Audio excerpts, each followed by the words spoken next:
Hi, my name is Moshe Kindler, and I'm the publisher of The Jewish Link. Hi, this is Elizabeth Kratz. I'm editor of The Jewish Link. And you're on the Jewish Link Pitch Meeting Podcast.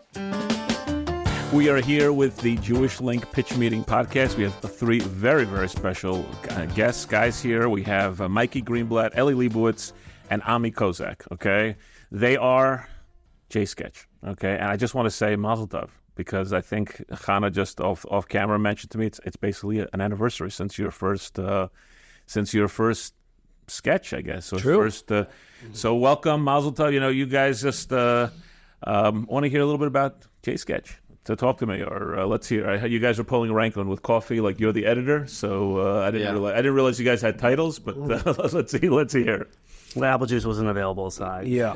It's interesting. The timing is good for a podcast. We started a year ago, our very first sketch. Ellie approached me. We met on the stand-up comedy scene doing comedy in New York City, in like sort of the Jewish comedy world as well. I think it was an Elon Gold show that we were both on, and we got to talking afterwards about collaborating with Mikey and doing some Jewish sketch, because it felt like there was a real shortage of authentic Jewish comedy out there, you know, that touches on real inside baseball parts of our world that people don't really joke about publicly. And the first thing, it was around Purim, and it felt like the right time to do something comedic. So we all brainstormed, and our first Purim sketch came out of that. Very first. Can I just tell you guys? First of all, I love to laugh. I think everyone does. We'll talk about humor and timing, which is true. But I just got to tell you something. I'm still waiting for like a Haredi yeshivish comedian, someone who's fully into the Haredi yeshivish world. And I don't think. The reason why I mention that is I think humor is really. Yeah. You guys probably know. You succeeded. Well, humor is hard, and then Jewish humor is hard, and then yeshivish, Hasidish humor. That's all-star. I mean, that seems it seems impossible, but it's. So I just want to throw that out there. Is like it seems almost impossible. Right. Ami's on the derech right now to become more yeshivish, so I think he'll just evolve into it. Really. Baruch Hashem, we'll see what we can do. It's very good. It's very good. It's mamish. You're gonna be all over the internet. Thank God. Depends. It's not even a yontif. It's not even a yontif. By the way, to do those impressions, it means you have to spend more time in that world. So. Just enough. I'm very modern Orthodox. That's the kind of corner we inhabit. Right. You're from Englewood, right? What is very modern Orthodox? Not so. Shout out to Teaneck is modern Orthodox, and then Englewood is very. No, what does very modern Orthodox mean? Shomer Shabbos and kosher. You turn on a light with an elbow, rip toilet paper if you need. I don't do that. The lights I don't, but the toilet paper you got to rip toilet paper on Shabbos. God will understand. That's fine. Mike would just sign up. What? All I'm saying is everybody does the toilet paper. If there's not a toilet paper thing cut in half, what do? Walk it off on Shabbos? You walk it off. Hashem will provide. Guys, let's avoid the toilet. No one's got a mechanical bidet. You're asking comedians to avoid the toilet. Until there's a mechanical. That's why Jewish comedy is so hard. Non-electric bidet. We can't talk about a toilet. What can we? What does modern mean? Yeah, we go to movies. We dress semi-normal, and it's. I'm just waiting for the YU Connect profile of very modern. I'm saying yeshivish, when you really discover it, there's like if you split the atom of Orthodox Judaism, there's insane amounts of subcategories: Hasidish, yeshivish, which yeshivish, Torah V'das, Kli, and wherever. But in modern Orthodox, there's this whole other subset, and then there's modern Orthodox 5 towns: Jersey, Teaneck, Englewood, and I think we inhabit a very specific corner of that. But what's very interesting is I heard Alex Edelman say like there's the universality in the specificity. So the more authentic we represent things, I think a lot of people respond to it, even if you're not in it. What? I like that. You like the whole podcast, Jim? I like it. I think that's actually what separates us from other sketches or Jewish humor you see out there. Because as Zami was saying, it's like there's a lot of I call milquetoast Judaism, which sounds like a place that's open on Shabbos but doesn't really serve kosher food. Like it's like I call it like Manischewitz. Like your entire Judaism is Manischewitz and that's it. And to me, it's very as Ami said, like very not authentic. Not that there's anything wrong with that. Cultural Judaism. But like I think there's more to Jewish identity than just like eating certain foods of certain brands and like making almost like shout outs to like, hey, we're gonna do this Jewish custom that we don't have any part of much. But like I don't know that our our brand is very much like, okay, this is inside baseball, but like it's gonna hit, and nobody really talks about it. Right.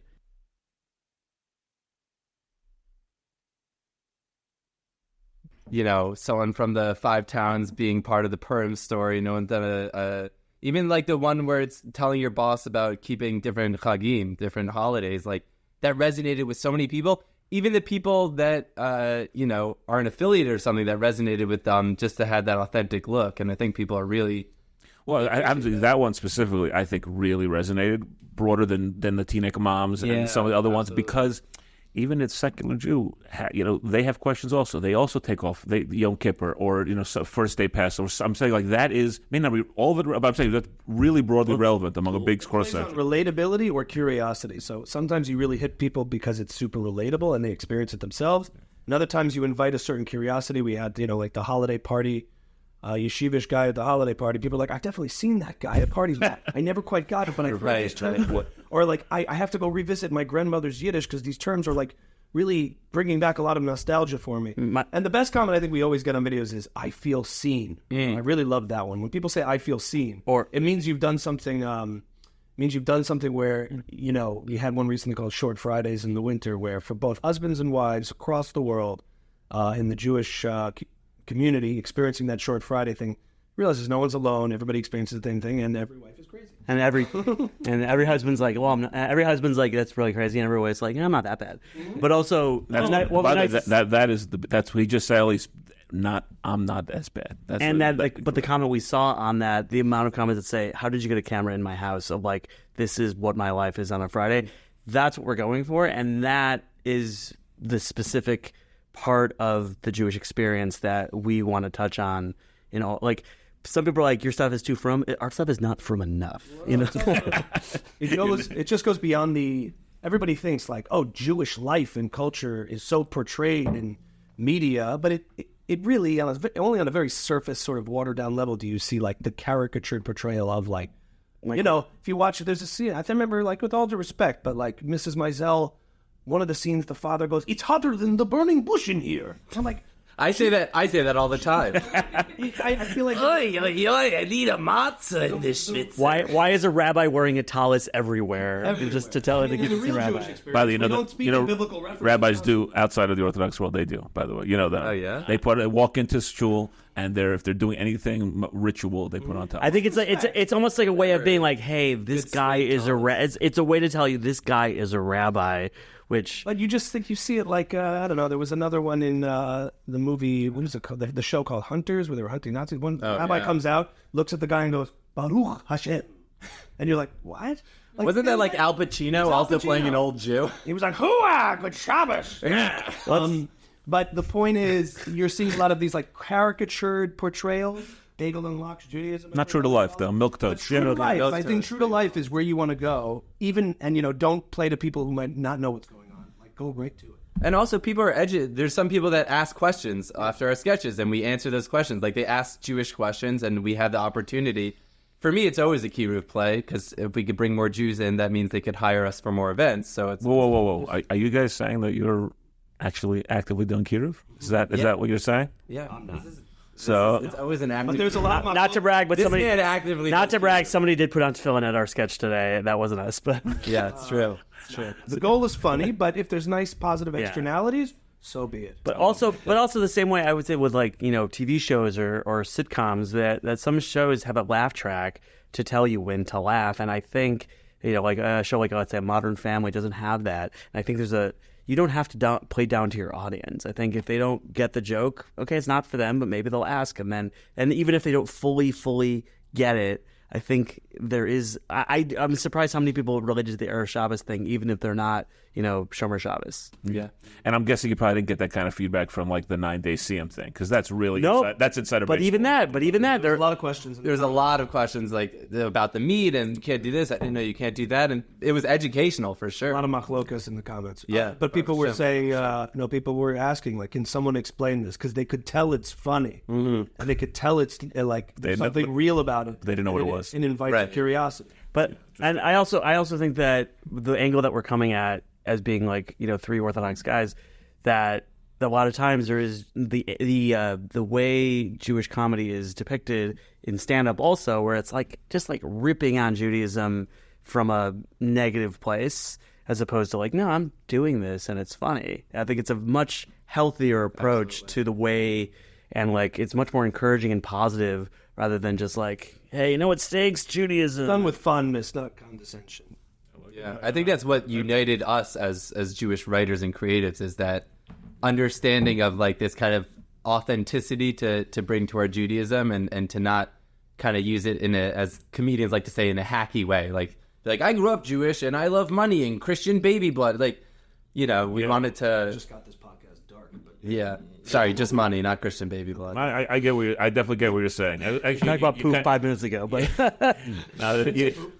guys, we talked about universality and specificity. We're going all over the place. You actually kind of jumped ahead to where I kind of want to hear is. I'm sure it's hilarious being with you guys. Let's hear a little bit about like that process of how you guys come up with stuff. And also, actually, I want to say, a shout out. Thank you very much for including the Jewish link in the 9 days.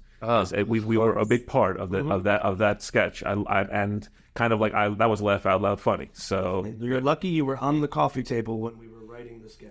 No, it was a very we had the idea. It was we're like, what newspaper? We spent hours debating Jewish Link, other papers that won't even It was say. like, we need a newspaper. What do we need? An article. We need and then Good Night Moon was tough, but that was Here we are. and I even appreciate the insider joke about what the article was. I think it was about tuition, if I'm not mistaken, or was it right. So I will say part of it was because we had to cover up the original. because unfortunately the news was too depressing that we're just like, hey, we're gonna put something over the. You know, the front page of this won't play well comedically. It was dark. Yeah. We obviously can all infer what it's about, given all the recent Yep. events in our community. So we covered it up with a tuition crisis. Yeah, I think so. Which It's hilarious. yeah. the tuition crisis. Can't get educated. By the way, I am not going to suggest, but that is an issue for the community. Tuition, keep it in mind for the future. It was easier. Yeah, it was an easier sell to put that in. Well, Yes. yeah. I mean, the in terms of the process of what it comes up with, I think we are follow the calendar a bit, where we say, hey, this holiday's coming up, we gotta do something. We gotta give ourselves like enough time, even if it's 2 days before Purim and we're shooting a sketch. But like, you know, our schedules are our schedules. But we really keep the calendar in mind because that's in the zeitgeist of what's the Jewish mindset right now is, all right, Purim is coming up. That's all everyone's talking about. And even like, you know, we had a thing of like for the holiday job one, for example, you know, we did it with Elon Gold. And I know it was like, we were talking about when to release it. And it was like, oh no, it's like, I think it was a discussion. It was like, let's do it earlier. And I said, no, you do it. Rosh Hashanah was like that Thursday or something. I said, you do it the Sunday before, right? Like the timing is very, very when everyone's in, like, At least, like, don't post till after Chatzot. He's very halachic about our posting. How many chaleks are? I am the rabbi of the group. But there's so. a beautiful thing that's unique to the Orthodox Jewish experiences, which is time and the seasons, and not just your summer, fall, winter, spring, but the seasons that we all find ourselves in. Yep. So when it comes to making social media content that's going to resonate on a massive scale, it's always very convenient that we have this sort of like holiday schedule that puts all of us in a certain mindset, whether it's Adar and Purim, Pesach, summer season, high holiday prep, post-holiday, pre-holiday, and then when it overlaps with Thanksgiving and Christmas, we're all in a certain space. So we're all experiencing a lot of these things collectively. Yep. And when we tap into that, it really is a good recipe for something really spreading in an organic way. It's also like the pulse, reading the pulse of what is the global Jewish community talking about at this time. Yeah, no, I agree with that. Just want to give you an idea, by the way. Like, you know, you talk about, you know, how I believe that an Orthodox Jew is different on Shabbos, different on Pesach. We're kind of like different people, like almost completely different. You know, maybe as a, you know, just we're just different. If you take your religion or Judaism somewhat seriously, you're a different person on any one of these holidays. You're a different person on Purim. You may not feel it as a family man, Ellie, or, you know, you guys are saying because you're running around with your kids. But if you're taking the holidays, taking your Judaism seriously, like, you're kind of like a quasi different person. I'm thinking about things like, you know, like Dude Perfect does these stereotypes, rage monsters. You know, I've always thought like they're, you know, you have it like, you're a little philosophical, like, you know, you've heard of like Halach Man 1, Halach Man 2. There's these images of different people. Different. I'm just like, there's something. Well, we did that with also like the. I mean, we released this right after Tisha B'av, and that was like the different Tisha B'av characters that you meet. Yep. Similarly to the high holidays, the simple pleasures of the high holidays. You're like different people that you would meet on these things, which kind of be like, all right, there's this guy in Shul, there's this guy. So that I think encapsulates some of that. Yeah. And in terms of our process, and you were asking. But I can only imagine. I want to hear about that process because no one ever sees that. I imagine you guys are ripping on each other all day long. It's a lot less clean than the final version. It's a lot of us toning down and taking it from rated R to PG. I sometimes Rated R to PG to G. Right. Right. But basically, Ellie is the final final sifter of all the. I am the final. I'm like, you know what, guys, we are getting a sponsorship for this sketch. There's no way that they're gonna pull the hashgacha on this. So the process of writing in a way is an experience of expelling all of the dirtiest ideas we can, but only because we're kibitzing and joking around. But really, it starts with a funny premise. We should do something on that. So taking, for example, even if it's something that's not topical to holidays, but the Short Friday sketch, which was a recent one that a lot of people or the restaurant one. Well, there's all these different premises. We're like, Short Fridays in the winter. That is a chaotic, universally felt thing. And it tickles you. You're like, that's really funny. And then you immediately start to play out in your head the cinematic scenes of, I just imagine it's like one of those, what's the movie with Adam Sandler? Uncut Gems.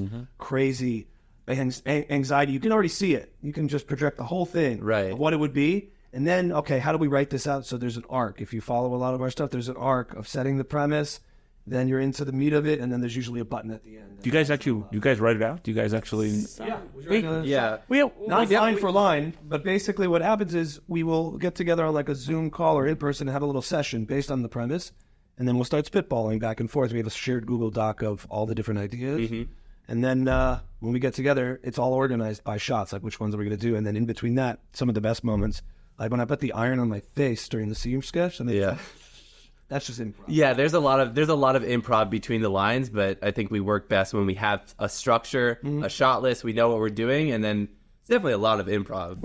We're basically Curb. In short, Fridays, I'm in a towel and I fall down the stairs. That's all planned. Like I'm going to fall down the stairs. I fall down the stairs. He wanted to fall down the stairs harder, and I said, I don't have that kind of insurance. And you guys don't have stunt doubles either. No, he didn't have not yet. Not yet. Carpeted stairs. That really was the thing that stopped it, and I had to keep the towel on. So it was hard. Once I found myself on the stairs, you could have worn something. He had shorts. Yeah, he borrowed my shorts. There's a few seconds. But I had to go authentic for one of the shots. If you look, if you pause at the right time, close it. So I roll down the stairs. I rated it. And there's a few. So then there's like 5 seconds at the end where I'm just sitting there. Then I look up at the camera and go, "Get me the black." And that was improv, but that's a very memorable line. But it comes out of the organic, or even it would be funny right here. So I looked at the camera and said, "Get me the black." And then if we all crack up, we're keeping that. Well, even like the restaurant one, which is the Jewish guy going to a non-kosher restaurant for like a business lunch, which I want to do a sequel of going to a kosher restaurant, or non-Jewish guys go to a kosher restaurant, which would be great. But by the way, great. That one, we got that one's on the. I tell you, we were all like, okay, the maitre d' is an Israeli guy. You go stop. The phone's just ringing, but the phone's just ringing the whole time. Cat for no reason. Yeah. And then the Mashgiach comes out. He's like, we have a guy. Also, we have a guy who watches all the food and keeps everything sanitary. That's amazing. And then he comes out. Hey, welcome. What are we? You guys. What are we eating? You have no. That's good. That's kosher. That's good. You have to go with the other kind. I would play him, and I have to get a suit of some kind, a big party suit, and just. That's Moshe, the Mashgiach. He keeps everything clean. He blesses. I turned the flames on. He blesses the food, guys. And the non-Jews, they were like, he watches the food? Oh, it's all good. Oh, is that why it has a C health department? Because actually brought me on. Oh my God, he freaks out. Give me that. So. Well, also, even the restaurant one that we did of the Jewish guy go to the non-kosher restaurant, we were laughing, thinking, because the idea is like, hey, can we get you anything to eat? And it's like, no, that's fine. And he has a whole bag of stuff, and it's just like, crackers, herring, and we were just thinking of what could you have in this bag that's more and more, and then we got lettuce, and I'm like, wait, let's get a light to check for bugs, and I was like, let's get the seltzer machine, the soda stream. Bedikas comments. So and also somebody said to us, don't you run out of ideas? And I was like, have you been Jewish? Like there are so many ideas. We could do 10 videos on Kiddush or 10 videos on weddings. There is so much material, especially in a 90-second, 2-minute video, where we can really You mind, like you're saying, mind the specifics. There's a music video idea for a kiddish club. You do it. Do that. I don't know, yes, it's getting hot at the kiddish club. Doing something unholy. Oh, we go. The davening was too slow. We go. And we're going to put him in leather. This is where we make it a little more G, by the way. You may want to maybe a white button downscale the leather. Conservative rabbis will have a lot of taluses. Just go. If you're wondering, Ami gets booked at a lot of Lakewood gigs. Oh, and first, you're the musical one, correct? You're the okay. You play as well, right? Yeah. Okay. And first, I just wanted. I heard you guys are all individually. You guys are all busy. I also want to make sure we hear about like each one. I know Ellie's career I've been following for a long time, but I know you guys are also doing. You guys are booked for. Tell us a little about you individually. So Yeah, I mean, I've been doing comedy itself for like 9 years. I was always like the only Frum guy in those spaces. Believe it. I mean, there's a lot of like Jews and whatnot in Inter, but I was always the Frum guy in the spaces. I started doing stand up maybe 2.5 years ago, and I just got really lucky with like the people that I met. I have other jobs that I do, but if my boss sees this podcast, I don't have any other jobs. And I highly doubt if my boss sees the Jewish Link podcast, then I'll quit tomorrow. Speaking of that Works uncut, for a Nazi. speaking of that uncut gems tension, he's just feeling that right now. He's like, Yeah. I got a Zoom call in a minute, and Coming from one meeting to the next, just doing a bunch of different things. But yeah, I mean, I've been doing mainly improv comedy for a long time, and then sketches and things like that. And You also went to school for acting, right? yeah, I went to theater school for 4 years. I was doing commercials and acting, but it was very, very difficult. Like I had an agent at one point, but parents were happy with it. Or, no, of course not. Okay, No. just checking. Okay. you know, law school is still an option Law school's if you still an want to option. do it. Okay. Yeah, I mean, That'd be a funny sketch, right? Telling your parents you want to be anything other than, or anything other than the main thing. discussing what you do at Yeah. Shabbos meal. It's like I want to be on Broadway. They're like a banker. You want to be a banker? I used to get a lot of this when we first got married. I'm a musician, you know. I first started in the music on the music side of things, so I would say that, and people would be like, you know, someone's real estate, doctor, lawyer, and then they say, yeah, I do music for film, TV. Yeah. They just don't get it. They just don't. How does that work? When I moved back here from LA one time, I was like, I'm in a band. Someone goes, Jewish music? I'm like, no. Government? No. How does that work?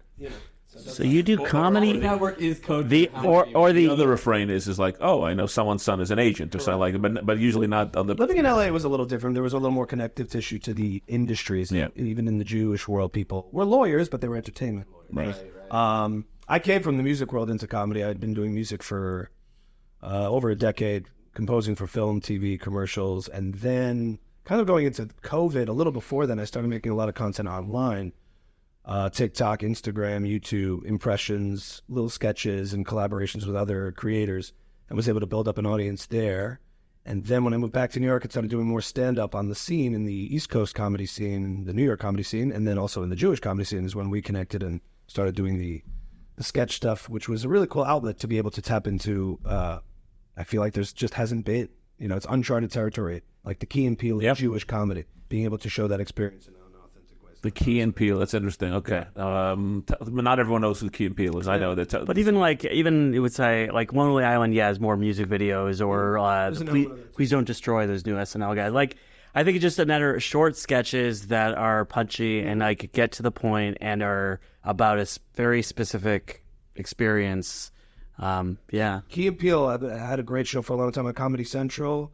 I think every once in a while I see a new sketch with them, I think. But either way, they were both from the Mad TV sketch era, but they came out and had their own show for many years. And they would show a lot about like the African-American community. They're two African-Americans, so they're both biracial, but they would show a lot of that inside world. Yeah.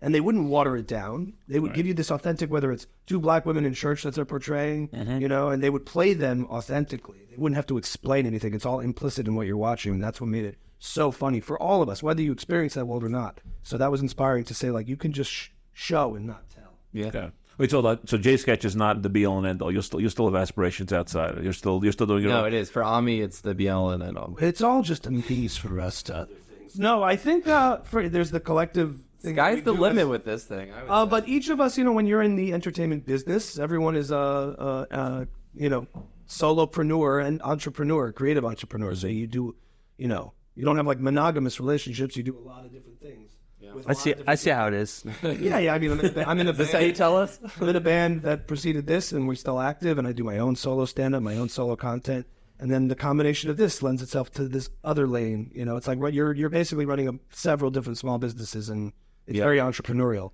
So. A lot of people, I think, like to say, like, oh, so what are you going to be? You have to pick this one lane. Are you? So is Jay Sketch the thing? Is stand-up the thing? I mean, they're all the thing. I understand that, but you're looking. You want something to be a hit. You want something to be a home run or a double or a triple. You know what I'm saying? You're looking for but I think it's doing multiple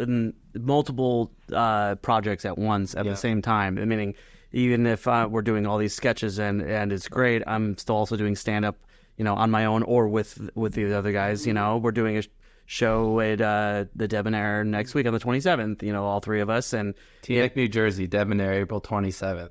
Yeah. Have you heard of Teaneck? No, Pizza will be served. Pizza will be served. And then me and Mikey did a show together in what's it called, in Boca last week with Danny LaBelle. What? In other words, we were going to tell you. We didn't want to find out. When you're creatively pouring things out, the water goes and it lands in different places. So it makes impact along the way. Sometimes it's in this Jewish part of the world and this part of the community, and then there's other things, but it's really just about outburst. I know for Elliot, most of this has really been about just making sure he gets a gopher Pesach every year. That's really what this whole thing is about. I mean, I don't know if that's fair, but have you guys also had your Pesach dreams or realized? Pesach is the Tonight Show for Jews. Like, if you get on a Pesach program, that's Letterman. If the Tonight Show had about 200 kids in the front row running around, and the owners of the Tonight Show weren't even there, like that. I'm booked.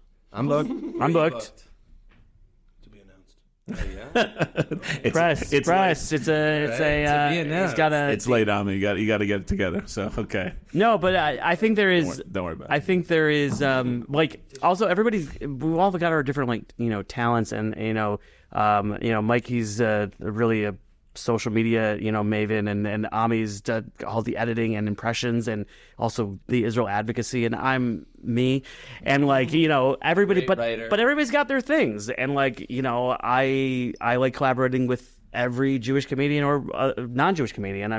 I like writing jokes and helping punch up jokes, and if I could be in a writer's room and help, hey, this was really dry, can we, one of the, something I helped with was years ago, there was a Frum story Zoom thing that Ewan Gold helped me help write with, and it was so much fun. So there's a lot of different projects that we could all keep doing. Pesach can be a bit of a hell gig. You got to be careful with those. I mean, they're fun and it's great to entertain the community, but when you walk into a Pesach program, people have not come to the club to see you. You have come to see them. So they go, they're full, they're bloated, and they say, okay, what's this? Let's see what's happening. Is it good? I don't know. Let's see. And that's a tough situation. Because they can go any which way. They can go see The Mentalist. They can go eat. They probably just want to go keep eating. But they want. There's kids running around. They want to laugh though. They want to be challenged to laugh. They want to. They want to say, I see this guy's a comedian. My nephew does it. He's better than this schmuck. But Modi says that best. He's like with Jews, like with other audiences, it's like make me laugh, and with Jews, it's like make me laugh. It's like a competition almost. Right. I also do a Pesach program is not. When they book entertainment, it depends on how many Chol Moed nights there are. But they book entertainment, they're not necessarily doing. This year, by the way. Huh? Yeah, not a great year this year, but it's okay. Tough year for Pesach. But they're not only looking for comedy. Payback programs are looking to entertain. They're looking to entertain their guests the same way you're looking to take your kids on a Chol Moed trip. Yeah. You're just like, where are we going? It doesn't matter. Is it the Crayola factory? Okay, fine. We got a comedian. I don't know. We got a mentalist. We got a guy. We got a monkey who could say Kiddush. I don't know, but we just got to entertain the Jews for an hour and a half. This is a little bit, but no. I mean, it's what's. The best thing you can do with comedy in a lot of ways is go into any situation, any room, and overcome it, and get through it. And so it's nice to be able to do gigs where it's everybody's generous and gracious, and it's sort of like smooth. But when you can go into a situation that's hostile or challenging and come out, makes you a better comedian for sure. Well, as much as I'm saying they're not looking for comedy or whatever, but I still, I've said this that every show is an audition. And, I did Pesach last year in Atlanta, and I think, thank God, I got a few gigs from it because I was a Friday night after a 3-day yunta performing without a mic. Jews literally had nothing to do but eat and go to my show. So, thank God, I mean, there was a sea of 200 kids surrounding me. Heckling and things like that. Yeah, pretty much. But that was only the kids. But That's how a lot of Jewish programs pay me, by the way. They say we're paying you in exposure to the community and getting more gigs. Yeah. So take off a couple grand of your price. Really? All this. You have to. I always start with a number that I know that. It's always like a follow-up call. Like, okay, so what's the discount? Like, it's very. they say we're a I need an nonprofit, agent. so am I. Yeah, exactly. But I have a question. Do you guys have agents? Do you guys need agents? Are there agents for guys like you? It's a very specific. Does J-Sketch need like a manager or a talent guy? That'd be nice. Assistant editor. I think, yeah, right. Well, I think, right. I think for having own representation sometimes, I mean, I do my own representation. I think it's a tricky situation sometimes, but also because you just get a little bit more respect when you have a third person. Hello, this is the answering the phone for this person. That I think that's a little bit then like, so are you available on Tuesday the 17th or not? Like, come on. Right. You know. You just need You guys don't need like an Ari Gold. You don't need like an entourage. I would love an Ari Gold. If you have an Ari Gold, We got Young Israel on the phone for the 14th. I don't know if you do it for that. Boy! Well, I'm answer. actually going to accuse you guys of something. If you're saying that, you're actually not thinking big enough. I'm being serious. Yeah. I mean, why don't you? I mean, I'll be honest with you. No, I think you right now, like again, you're joking. We said we're a year in. Yeah. To be honest, some of it, we're just like it's as much bandwidth as we have. Yeah, we would love to have someone who said, "Hey, this company or this wants to sponsor and say, hey, we're going to do this, or we want this video on this topic." Right. And we're all doing that our own like kind of sales development, business development, and sketch meetings. But sure, yeah, we're open to it, but we're just kind of also figuring out what is this thing. My view of all kind of representation is that you'll know when you need it. People bring on representation all the time thinking it will change the game for them, but oftentimes managers or agents will expand upon or manage what you already have created for yourself. So I agree that it can help. You did live in LA. I'm not limiting my vision, but I'm very aware that when you bring people into a team that take percentages of your of the whatever you're bringing in, whether in income and time and resources, you put on this expectation that they're going to change the game. I would say you change the game. You are the momentum, and if you need assistance in that effort to help manage that and help bring in opportunities, that's when you'll know. And usually people will start reaching out to you. I want 10% of all the sushi you get. Right. So when there's like a lot of brands to manage, and then we're asking to do videos with us, and then we want to see, okay, maybe we could use some extra eyes on this, extra insight. That's when that kind of stuff comes. He can do the Sheva Brachas, but he needs a steak at T-Fusion. on a one-off basis, I've worked with certain people to help, like, can you handle the rest of this conversation and negotiation? If they're interested, great. So those kind of things have been happening. But at the end of the day, I think for a lot of creatives, they're like, I got this manager now, that's going to change things. I think more often than not, you're the one driving the boat, and the manager is assisting on all the things that can make you more efficient, more productive, and busier. I've also had conversations with some agents, management, and it's a lot of hurry up and wait, where you're like, all right, we have a gig 2027 on the moon. It's a bar mitzvah. They don't know what they can do. Their budget is this.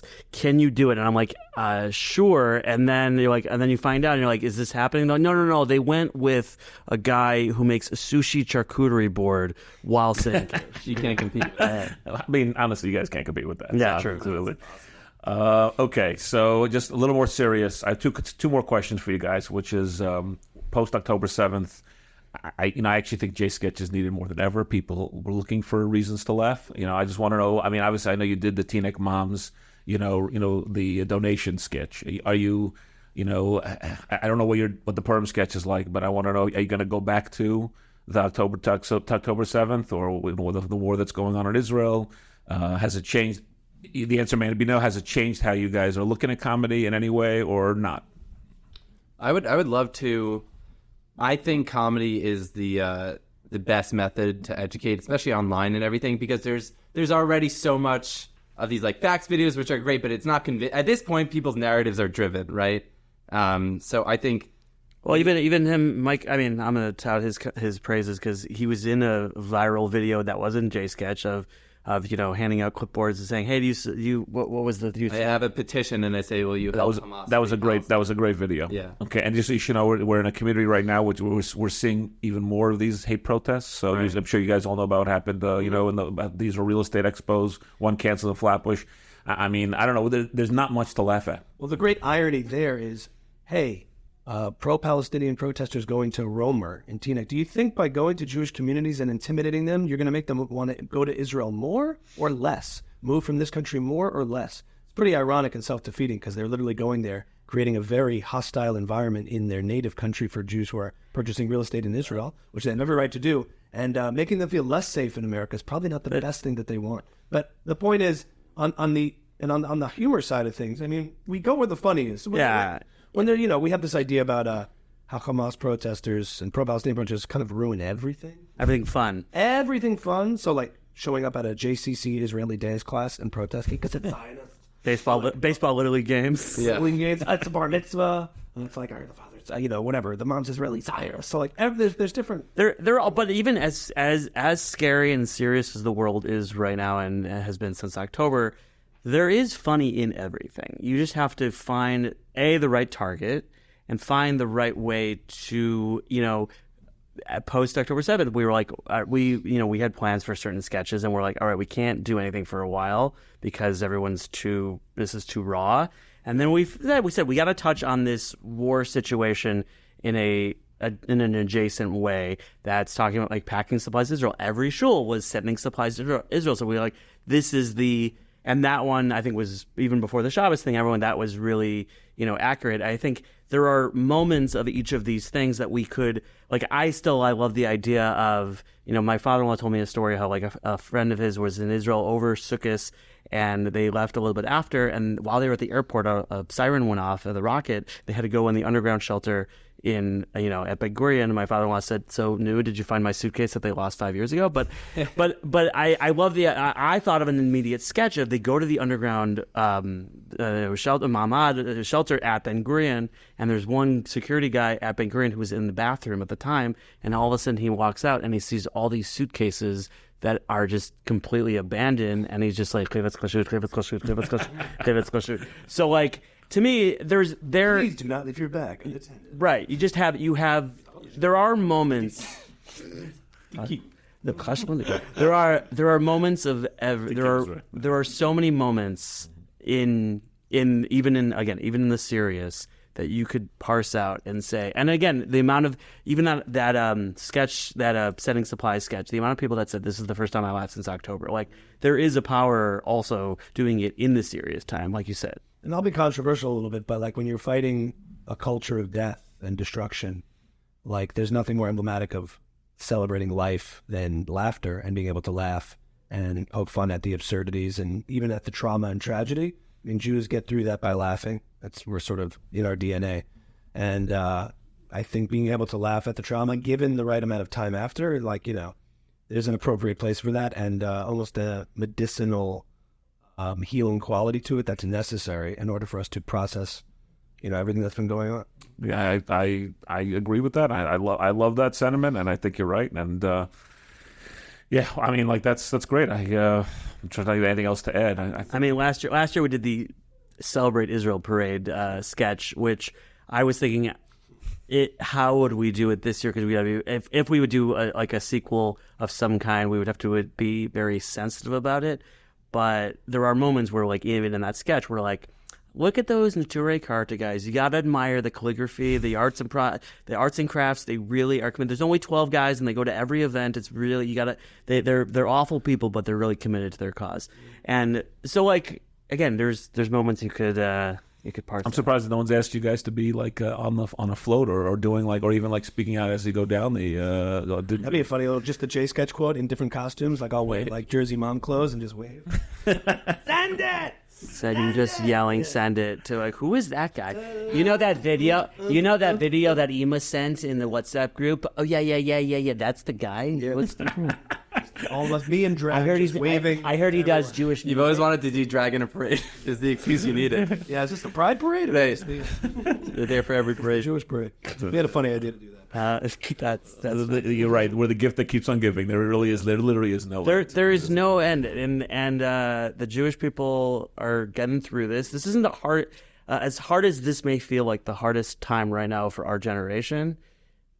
Jews have been through a lot in our whole experience, and they've been making jokes for as long as we've been around.